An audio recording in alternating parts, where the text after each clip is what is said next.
نحمده ونصلي على رسوله الكريم أما بعد فأعوذ بالله من الشيطان الرجيم بسم الله الرحمن الرحيم إن الذين كفروا لن تغني عنهم أموالهم ولا أولادهم من الله شيئا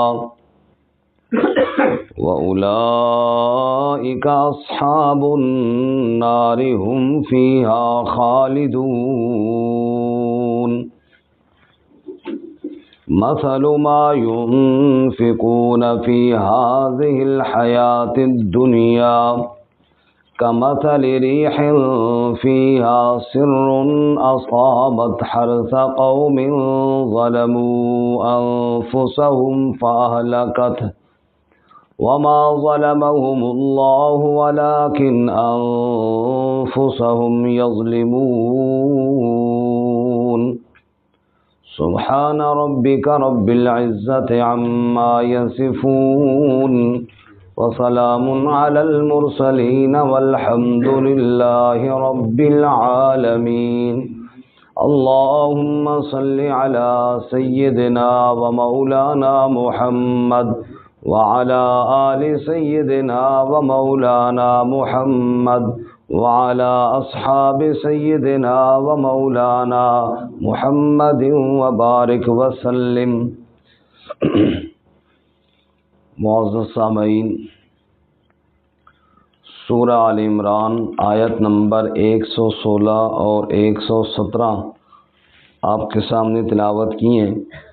اللہ رب العزت ان آیات کے مطابق صحیح بیان کی توفیق عطا فرمائے اور ہمیں قرآن و سنت پر عمل کرنے کی توفیق عطا فرمائے.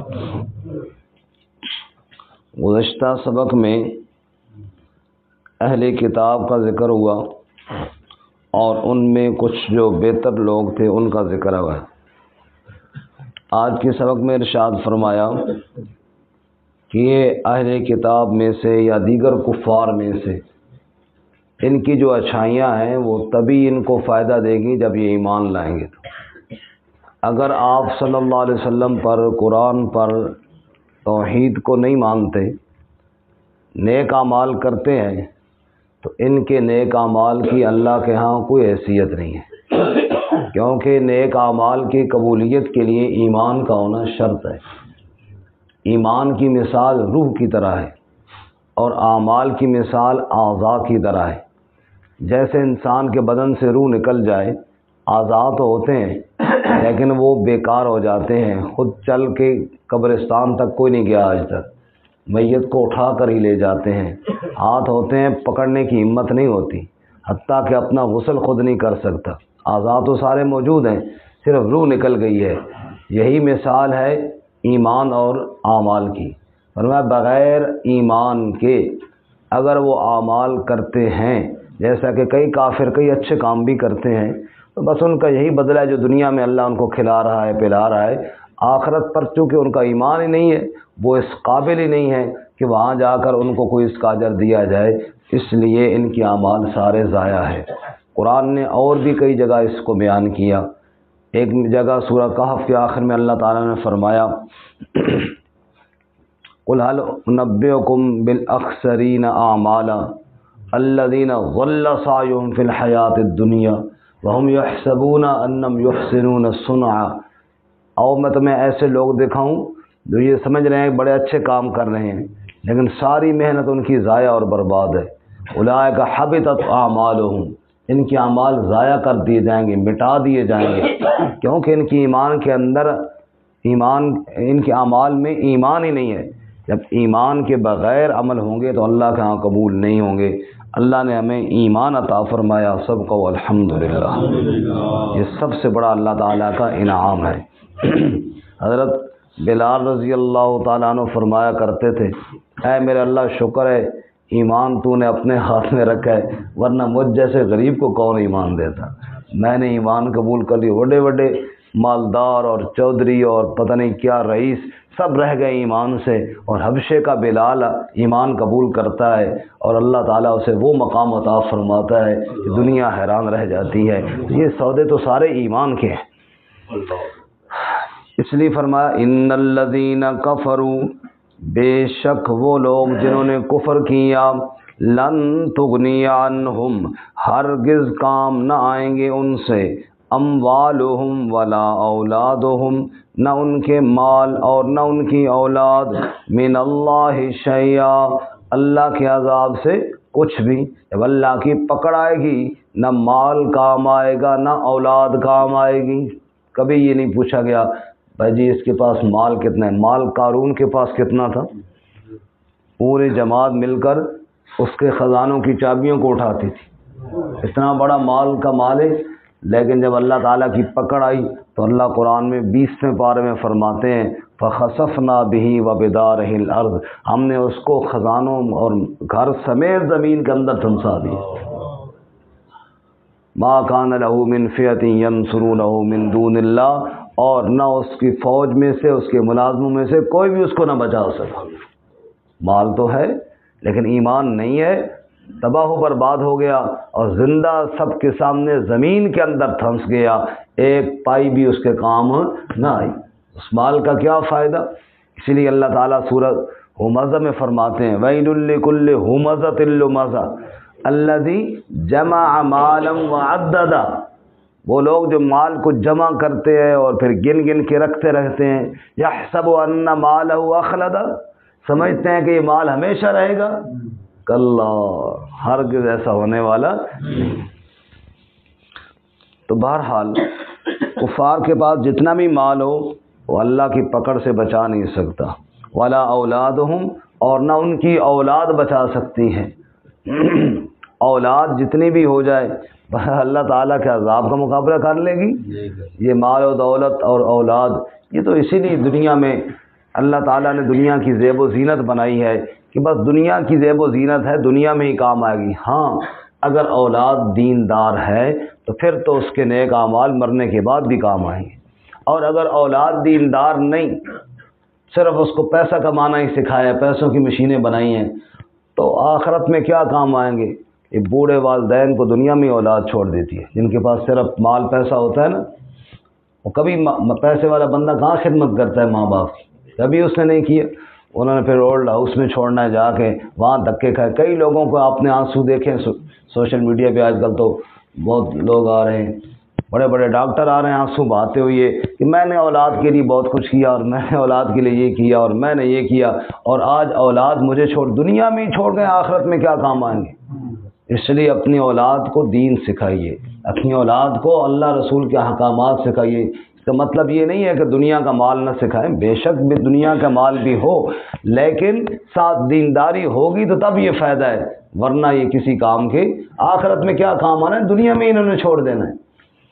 بہرحال ان الذین کفروا لن تغنی عنہم اموالہم ولا اولادہم من اللہ شیئا، نہ کفار کے مال کام آئیں گے نہ اولاد کام آئے گی اللہ سے کچھ بھی۔ وَأُولَئِكَ أَصْحَابُ النَّارِ، اور یہ لوگ آگ والے ہیں، ہم فیہا خالدون، جہنم کی آگ میں ہمیشہ رہنے والے ہیں۔ اللہم اجرنا من النار، اللہ ہم سب کو آگ سے محفوظ فرمائے۔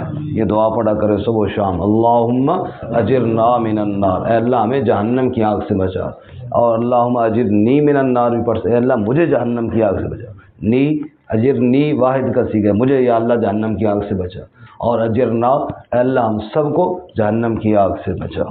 بہرحال اللہ ہم سب کو جہنم کی آگ سے محفوظ فرمائے۔ مثل ما ينفقون، مثال اس کی جو وہ خرچ کرتے ہیں، فی هذه الحیات الدنیا، دنیا کی زندگی میں۔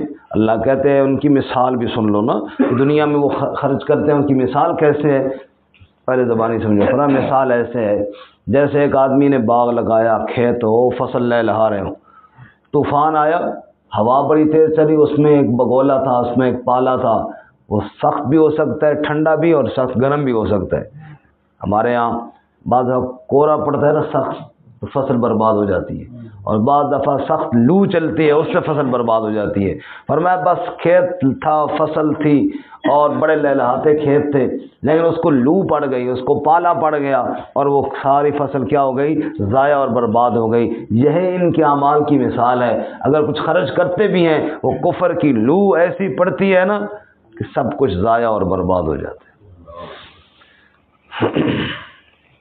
ایمان بہت بڑی بات ہے۔ میں نے نام نہیں لیتا ہوں، ایک بندے کا انٹرویو سنا، بڑی اس نے بیچارے نے خدمت بھی کی عوام، تو آخری وقت میں وہ کہہ رہا ہے میں تو مرنے کے بعد جنت نہیں جانا چاہتا، میں تو جہنم جانا چاہتا کیوں بھائی جہنم میں کیوں جانا چاہتا ہے؟ کہتے ہیں وہاں پہ مجبور لوگ ہوں گے، میں ان کی خدمت کروں گا جنت میں سارے خوشحال ہوں گے، تو میں مجبور لوگوں کی کیا کروں گا؟ خدمت کروں۔ سبحان، صدقے جاؤں، قربان جاؤں۔ جن کو اللہ عذاب دے گا تم ان کی خدمت کرے گا تو یہ کیا ہے؟ ایمان کی کمی ہے نا۔ عمل تو بڑے اونچے اونچے کیے ہیں، لیکن ایمان اگر نہیں ہے یا سمجھ نہیں ہے تو انسان کر کے بھی سارے ضائع برباد کر دیتا ہے۔ اللہ ہمارا یہی مثال ہے، مثل ما ينفقون فی هذه الحیات الدنیا، مثال ان کی جو وہ خرچ کرتے ہیں اس دنیا کی زندگی میں، کمثل ریح، جیسا کہ ہوا۔ یہ جو ریح ہے نا، معنی تو اس کا ہوا ہے، لیکن قرآن مجید میں جہاں بھی ریح استعمال ہوا ہے یہ تند اور تیز اور عذاب والی ہوا کے بارے میں استعمال ہوا ہے، اور ریاح جمع ہے، اور جہاں بھی ریاح استعمال ہوا ہے وہ رحمت کی ہواؤں کے لیے ہوا ہے۔ ٹھنڈی ہوائیں بارش سے پہلے جو آتی ہیں ان کو ریاح کہتے ہیں، اور تند ہوا جو عذاب بن کے آتی ہے اس کو ریح کہتے ہیں۔ فرمایا کمثل ریح، ان کی مثال ہوا کی جیسی ہے، فیہا سرٌ، جس میں پالا ہو، سر تیز ٹھنڈا بھی اور تیز گرم بھی، تیز ٹھنڈا ہو تو پالا اور تیز گرم ہو تو لو، بگولا۔ اصابت حرث قوم ظلموا انفسهم، یہ پہنچا ایک ایسی قوم کی کھیتی اور فصل کو جنہوں نے ظلم کیا تھا اپنی جانوں پر، یعنی جو مجرم تھے، فَأَهْلَكَتْهُ، پس اس نے اس فصل کو کیا کیا؟ ہلاک کر دیا، برباد کر دیا۔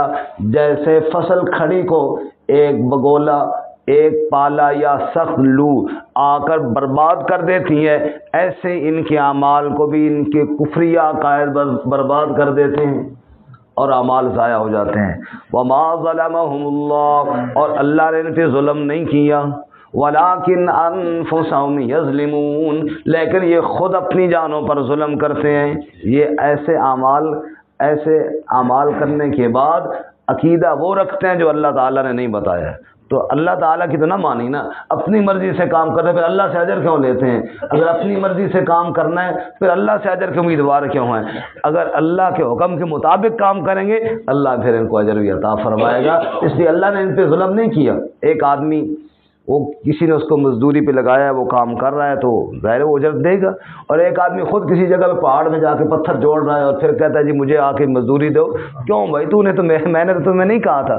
انہوں نے وہ کام کیے ہیں جو اللہ نے نہیں کہے، وہ عقیدے رکھے ہیں جو اللہ نے نہیں بتائے، تو پھر اللہ سے اجر کیوں مانگتے ہیں؟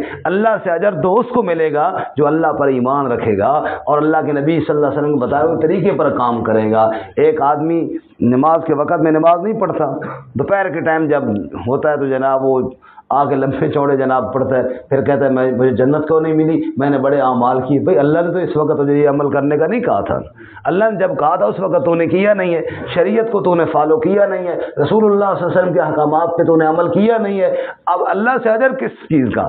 اللہ کہتے ہیں وما ظلمهم اللہ، اللہ نے ظلم نہیں کیا، خود انہوں نے اپنے آپ پہ ظلم کیا، انہوں نے اپنے لیے نیا طریقہ بنایا ہے، تو اس پہ تو اللہ اجر نہیں دے گا، اللہ تو اجر اس پہ دے گا جو اللہ تعالیٰ نے حکم دیا ہے۔ اس لیے ایمان ہوگا تو اللہ تعالیٰ سے اجر کی توقع رکھو، اگر ایمان نہیں ہے یا کوئی کام ایسا ہے جو شریعت کے خلاف ہے اس پہ کوئی اجر ملنے والا نہیں ہے، اجر انہی کاموں پہ ملے گا جو ایمان کے بعد شریعت کے مطابق ہوں۔ آخری بات اس لیے فرمایا اجر اس کام پہ ملتا ہے جو کام کرنے والا ایمان والا ہو، نمبر 1۔ نمبر 2 اس کی نیت ٹھیک ہو۔ اگر نیت دکھلاوے کیا تو حج بھی کرائے گا تو کوئی نہیں، فائدہ کوئی نہیں، نیت ٹھیک نہیں ہے نا۔ ایک تو مومن ہو، دوسرا اس کی نیت ٹھیک ہو، تیسرا وہ جو کام کر رہا ہے وہ کام بھی شریعت کے مطابق ہو۔ یہ نہیں کہ اپنی مرضی کا کوئی نیا کٹا کھول دے اور پھر کہے جناب اللہ مجھے اس پہ اجر دے گا، اس طرح تو نہیں ہوتا نا۔ ایمان والا بھی ہو، نیت بھی ٹھیک ہو اور کام بھی شریعت کے مطابق ہو، پھر اللہ اجر عطا فرمائیں گے۔ ان میں سے کوئی ایک بات بھی نہیں ہے تو پھر اللہ سے اجر کی توقع، اللہ تعالیٰ ہمیں یہ تینوں چیزیں نصیب فرمائے۔